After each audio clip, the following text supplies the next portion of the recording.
White House officials say China will play a key role in these talks. Mike Gallagher is the chairman of the China Select Committee, and he joins us now. Congressman, thanks for being here. On dealing with China, you say presidential candidates should take a page out of President Reagan's book. What do you mean by that? Well, more than anything else, Reagan communicated two things. One, the nature of the threat we face from the Soviet Union, the nature of this Marxist-Leninist regime. And he pulled no punches in terms of describing it. He was criticized by the media with the clarity with which he described the threat. We need that same level of clarity with respect to the Chinese Communist Party today. It is our greatest adversary on the world stage, and we do ourselves no favors by talking around that.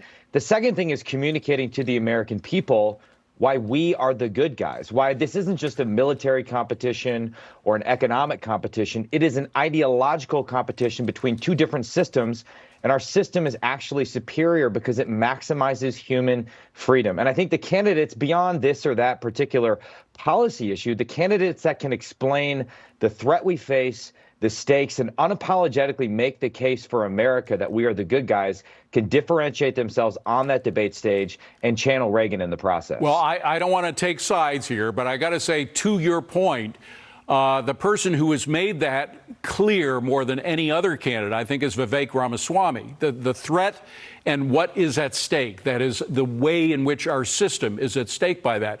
Are there other candidates? Well, first of all, with regard to Vivek, he has particular programs in place for how to deal with that threat, including disassembling our relationships, our economic ties to China. Do you agree with that? Well, in terms of other candidates, Governor Ron DeSantis has brought up the Chinese Communist Party and the threat repeatedly, spoke about it at the Value Action Summit that happened before.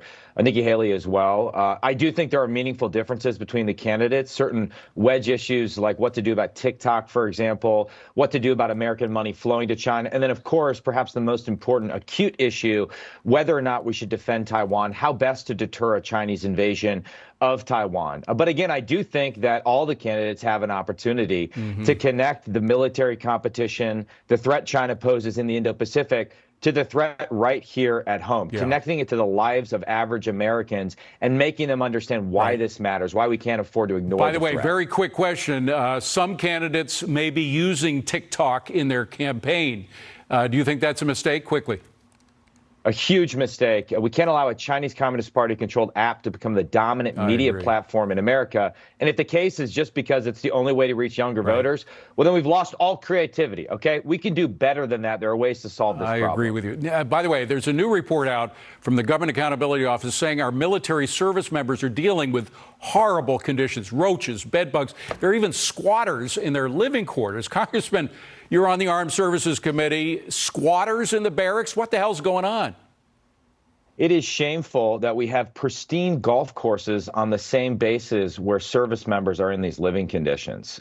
We need to do better. We need to shine a light on it on the Armed Services Committee. Any American who serves our country, as I did, knows you're not going to be staying at the Ritz, but you have a basic understanding that you can have safe living conditions, quality water. So this is unacceptable. We need to do better in terms of funding the military, because if we don't act this week, $11 billion is just going to evaporate. This is money we've already appropriated. Imagine the pipes we could fix with $11 billion. So stuff like this just shows you what the lack of leadership we have right now in the Pentagon. My son just left the Marine Corps after 20 years, and he says it's getting harder and harder. Thank you. Harder and harder to recruit, partly because of these conditions. We got to change it or we won't have a military. It's that simple. Congressman, thank you for the work you do. I appreciate it, particularly on this issue. Still ahead, Guy Benson